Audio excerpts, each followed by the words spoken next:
Hello दोस्तों, स्वागत है आपका मेरे यूट्यूब चैनल सागा गो में।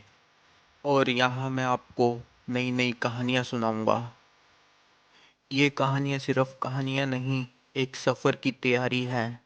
अभी कहानियाँ सुना रहा हूँ, लेकिन जैसे जैसे आप लोग जुड़ते रहेंगे वैसे वैसे मैं अपने व्लॉग्स के साथ नए नए सफ़र पर निकल पड़ूंगा।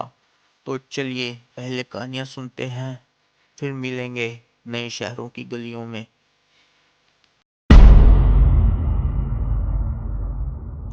रात का 1 बज चुका था। शहर का पुराना रेलवे स्टेशन वीरान पड़ा था। ठंडी हवा के झोंकों के साथ अजीब सी सिहरन महसूस हो रही थी। चारों तरफ घना सन्नाटा था। बस स्टेशन की पुरानी ट्यूबलाइट हल्की हल्की झलक रही थी। ऐसा लग रहा था जैसे वह किसी अनदेखी ताकत की मौजूदगी का इशारा कर रही हो। रवि, जो एक पत्रकार था, आखिरी ट्रेन का इंतजार कर रहा था। उसे अपने ऑफिस से देर हो गई थी और अब इस सुनसान स्टेशन पर अकेले खड़ा था। मोबाइल नेटवर्क भी नहीं था। घड़ी की सुइयां 1:15 पर अटकी हुई थी, मानो समय खुद ठहर गया हो। तभी रवि ने महसूस किया कि कोई उसे घूर रहा है। उसने इधर उधर देखा, लेकिन वहां कोई नहीं था। लेकिन जब नज़र प्लेटफॉर्म के कोने पर पड़ी तो उसका खून जम गया। एक अधजला आदमी बिना आंखों के सिर झुकाए खड़ा था। उसके शरीर से धुआं निकल रहा था और उसकी स्किन ऐसे जल रही थी जैसे कोयले की राख। रवि की सांसें तेज हो गई। कौन हो तुम?" उसने हिम्मत जुटाकर पूछा। आदमी ने धीरे धीरे अपना चेहरा ऊपर उठाया।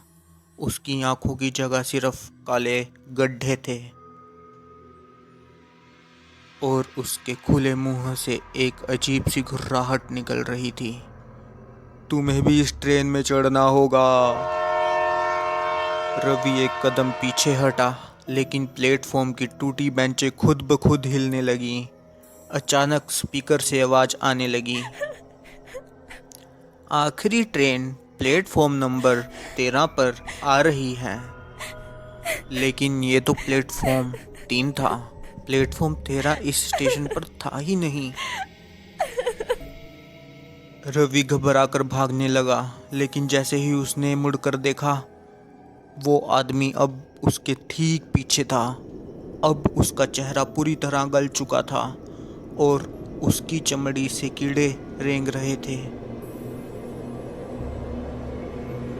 रवि चीखना चाहता था, लेकिन उसकी आवाज़ गले में अटक गई।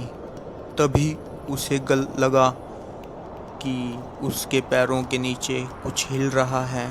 जब उसने नीचे देखा तो प्लेटफॉर्म की टाइल्स के नीचे से सड़ चुके हाथ बाहर आ रहे थे, जैसे उसे किसी ने अंदर से खींचने की कोशिश की हो। यह किसी तरह छूटकर भागा और बूढ़े चाय वाले की दुकान पर पहुंचा। हांफते हुए उसने कहा, "बचाओ, वहाँ कोई है?" बूढ़े चाय वाले ने धीरे से उसकी ओर देखा और डरावनी हंसी हंसते हुए कहा, "बेटा, जिस ट्रेन का तू इंतजार कर रहा है उसमें सिर्फ मरे हुए लोग सफ़र करते हैं।" रवि की आंखें चौड़ी हो गई और कांपते हुए पीछे हटा, लेकिन तभी स्टेशन के बीचों बीच से धुआं उठा और पुरानी टूटी फूटी ट्रेन प्रकट हुई। दरवाजे अपने आप खुले और अंदर से कई सड़ चुके चेहरे झांक रहे थे। अगली सुबह जब स्टेशन मास्टर आया तो प्लेटफॉर्म 3 पर रवि का जला हुआ मोबाइल और उसका रिपोर्ट आईडी कार्ड पड़ा था।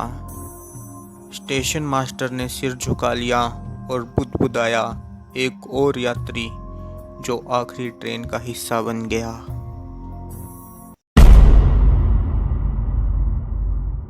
कहानियाँ कभी ख़त्म नहीं होती, बस नए मोड़ आते हैं। मिलते हैं अगले एपिसोड में।